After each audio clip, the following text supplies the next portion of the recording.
I want to start up by saying all praises, honor, and glory is due unto Yahweh by Hashem Yahushai by Hashem Kakadash. That's all praises to the world calls God, whose true name in the Hebrew is Yahweh. By Hashem meaning in the name, Yahushai meaning the name of the only begotten Son. Also want to say double honors to the elders and apostles of Great Millstone, and peace and mercy to the hopeful elect preaching his word in truth and sincerity. I'm the brother Tazabah in the Great Millstone, Arizona camp. Lord willing, with another video to edify. And I wanted to go on in this video, Apostle Tahar touched on it. And through the spirit, I wanted to hit on it because I was listening to this devil. He said a bunch of things that are obviously against the scriptures in the first part of this. Y'all can go watch this. Maybe I'll remember to put this in the description. And that way brothers will be able to get to it. But you people, you all that try to act like you in the land that you've always known you the people, that don't fit the scriptures. And that's the issue, right? And we got to trust you and believe you just on face value. But here it is. The Israelites got to explain and go into everything. We got to break down the scriptures. But you all won't even go into the scripture to show us and prove to us how you're the people. Right? Now, this dude made a few comments. And I'm going to go to my comment that I put on his, which is what I wanted to touch on. And I had to put this up. It says, so if those in the Holy Land today are the people, talking about the 1948ers, and Isaiah chapter 2, 2 through 4 states that in the last days when the true Israelites get into the land again, the nations would not war anymore. In 1948, why was there war the same date and until now? The math ain't math in Amalek, right? So I want to see if he's gonna take the time out to touch on this, right? Because he had simple ass statements that he said to other people, right? Simple ass replies like, "Are you sure?" Yeah, we're sure. You all don't even go to the scriptures. So let me play this. I'm gonna get some precepts. Jews, and maybe as a lost tribe, as a people that had once been Jewish or had connected to Torah, connected to the Hebrew identity, connected to Jewish life, and had been lost, had through slavery, through diaspora, been lost from that, but there's a psychological desire to reclaim that. And that's scriptural.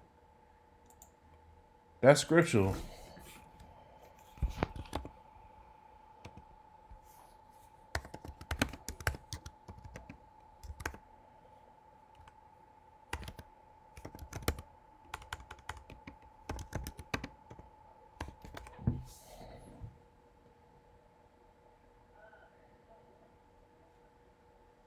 All right, this is Isaiah 44.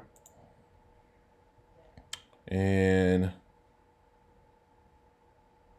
I started too. It says, thus say Yahweh, that made thee and formed thee from the womb, which will help thee. Fear not, O Jacob, my servant, and thou Jeshurun, whom I have chosen. For I will pour water upon him that is thirsty, talking about the word, and floods upon the dry ground, talking about the nation. And I will pour my spirit upon thy seed, and my blessing upon thy offspring. And they shall spring up as among the grass, as willows by the watercourses. One shall say, I am Yahweh's, and another shall call himself by the name of Jacob, and another shall subscribe with his hand unto Yahweh, and surname himself by the name of Israel. Right? So when did that happen for those people in the Holy Land? When was it that they just automatically, when was it that the Spirit of the Lord was going to them in the land of their captivities, remember themselves, as the scriptures say? Because when you go into the scriptures, it tells you that the Lord will what?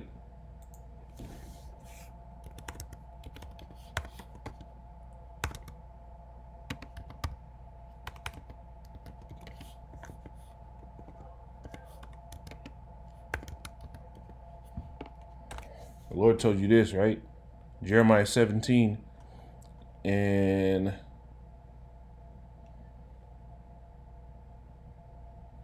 I'll start at 3. It says, O my mountains in the field, I will give thy substance in all thy treasures to the spoil, and thy high places for sin throughout all thy borders. And thou, so the Lord said, when we become a spoil, all the heathen would take all our goods, right? In verse 4, it says, and thou even thyself shalt discontinue from thine heritage that I gave thee, and I will cause thee to serve thine enemies in the land which thou knowest not. For ye have kindled a fire in my anger, which shall burn forever. So when was it that you not only discontinued from the heritage of the land, but also from the heritage of the name of the sons of the Most High? It was a heritage for you to have the law, statutes, and commandments, right? That's what gave you the access and a right to the land, is that you were the holy people. You were the ones set up to be in that land, to govern the world. So when did that happen to y'all? Because you can ask them this and they'll never say, they'll say they always knew they were Israelites. They won't even say Israelites. They'll say they always knew that they were Jewish, right? So what this dude just talked about, that reclaiming your heritage, that's part of the scriptures. But when did y'all do that? When you mix in and you add on the Christian layer and the Christian culture of America and Black Christian culture in America, you get a whole nother set of circumstances and understandings to parse through. And this is more than a black and white thing, man. He keeps doing that because they really have hate for Jake. You're good to them when you tap dancing, doing a soft shoe for them. But man, whenever you open your mouth up to actually do some critical thinking and some labeling, that's when they got an issue. I'm not going to do here, but it's suffice to say for now that Mr. is pressing on that folklore, that Hebrew Israelite, legend, story, culture, aspect of Black culture that I am very familiar with. It's a folklore to him, man. But the scriptures tell you we count them as fat counterfeits. Skip that.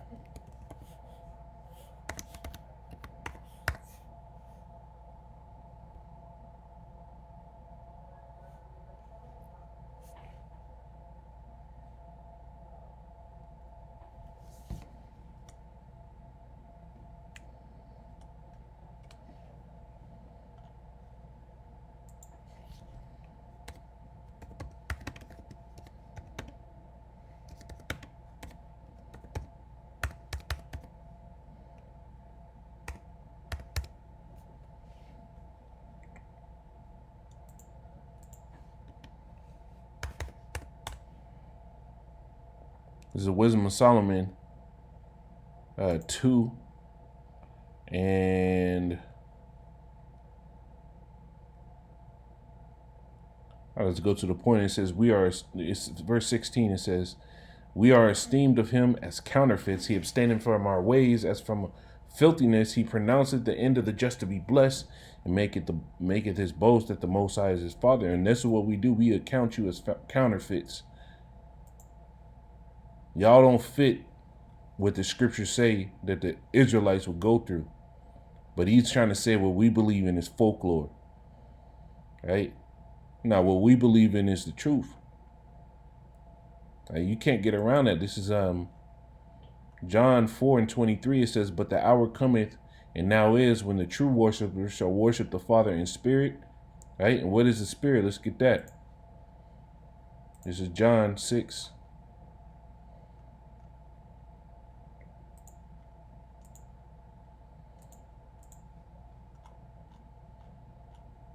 John 6 and 63, it is the spirit. So this is what the qualification of the spirit is. It is the spirit that quickeneth. The flesh profit nothing. The words that I speak unto you, they are spirit and their life. So all the words of the scriptures, that's the spirit. So the Lord said what? He seeketh such, right? Back in John 4 and 23, it says, but the hour cometh and now is, when the true worshipers shall worship the Father in spirit and in truth. right? For the Father seeketh such to worship him, right? So are you worshiping the Lord in spirit and truth when you're making these comments? Is what you believe in really tying down to the scriptures? Because if y'all are the people and we aren't, why in the beginning of this video were you trying to act like the Lord is against putting people in slavery? The scriptures talk about how we would take our possessors captive, right? Right? That the Lord will give us the heathen for an possession, right? That the difference is the slavery that happened to the so-called Negroes, Hispanics, and Native Americans was all against how the Lord said you're supposed to treat a servant and a slave. How y'all did it, you Edomites, because this dude is an Amalekite. And the rest of the people over there, Amalekites. There might be some Jake sprinkled in. That are gonna look just like him, right? Look like an Amalekite, but at the end of the day, as a mass, these are the Amalekites, man. Chief of Esau. Right? So John, let's go to this Isaiah that I quoted. It's Isaiah 2. And I started when this is the word of Isaiah, the son of Amos, the son of Abram Saul concerning Judah and Jerusalem. And it shall come to pass in the last days that the mountain of Yahweh's house shall be established in the top of the mountain. So when, and these mountains are talking about large governments. So the mountain of the Lord's house is going to be established on the top of all mountains, man. We're going to be the government of governments, man. It says, and shall be exalted above the hills, and all nations shall flow into it. So if you're the people, the Lord said in the last days, all nations will flow unto you. So when is that happening? When all things said and done, we all got into that land. Why ain't everybody looking to y'all for a way of life? You don't fit. It says, and many shall go and say, come ye, let us go to the mountain of Yahweh, to the house of the most, to the house of the power of Jacob, and he will teach us his ways, and we will walk in his paths. For out of Zion shall go forth the law and the word of Yahweh from Jerusalem. So when did this happen? Since y'all been in the land this whole time, when has this started happening? You gotta answer these questions, man.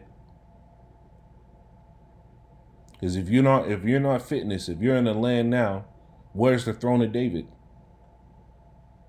The Lord said that would be set up when we get back into the land. It says, verse 4, it says, and he shall judge among the nations and shall rebuke many people, and they shall beat their plowshares into swords and their spears into pruning hooks, right? Disarming themselves. Neither shall, it says, nation shall not lift up sword against nation, neither shall they learn war anymore. So your history doesn't match up with that. This is why the scriptures tell you you're going to look to the searching, right?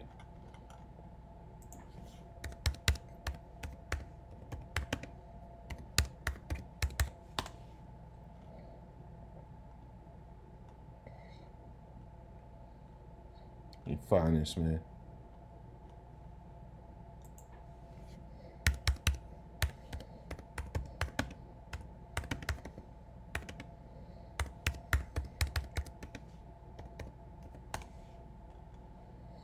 This is Job 8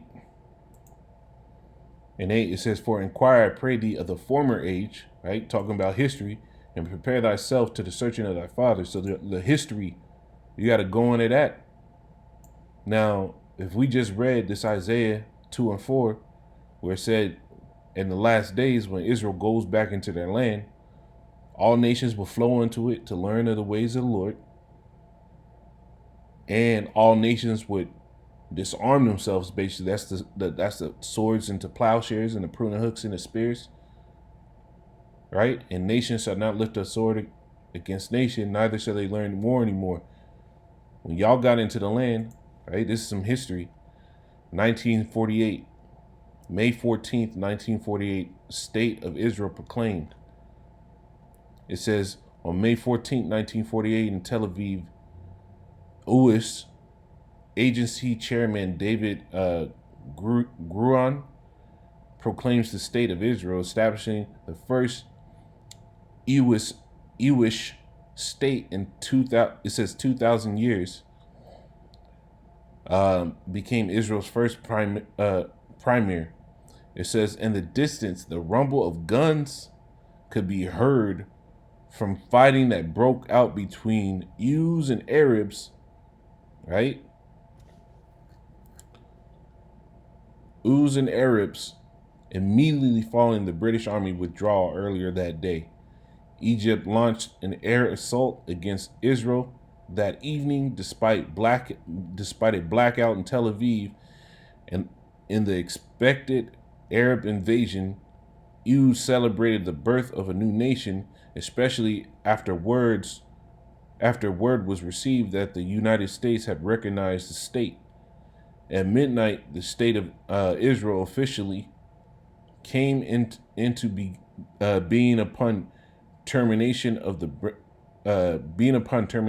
British mandate in Palestine. So when y'all got the land back, which was something that's supposed to happen at the end of the days, the nation's not supposed to learn war anymore. So how do you fit when the same day you got into the land, they was trying to bomb you to hell?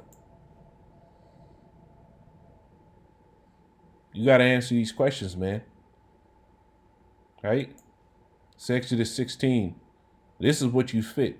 Exodus 17, it says, for he said, because Yahweh has sworn that Yahweh will have war with Amalek from generation to generation. And this is more fitting your history. Right? Talking about folklore. The folklore is that y'all the people. The truth is that the so-called Negroes, Hispanics, and Native Americans are the true people. And the confusion of face out there. The ones that don't look like your normal everyday Israelite. The ones that might end up looking like you, that really their father, according to their fathers, not their mothers like y'all preach, go back to a man of the 12 tribes of Israel. Right? So, you got some questions to answer. How do you fit? The Lord willing is edifying. Just a quick one. Say call Allah Yah Bashim Al Shai Bashim Karkadai Shalom.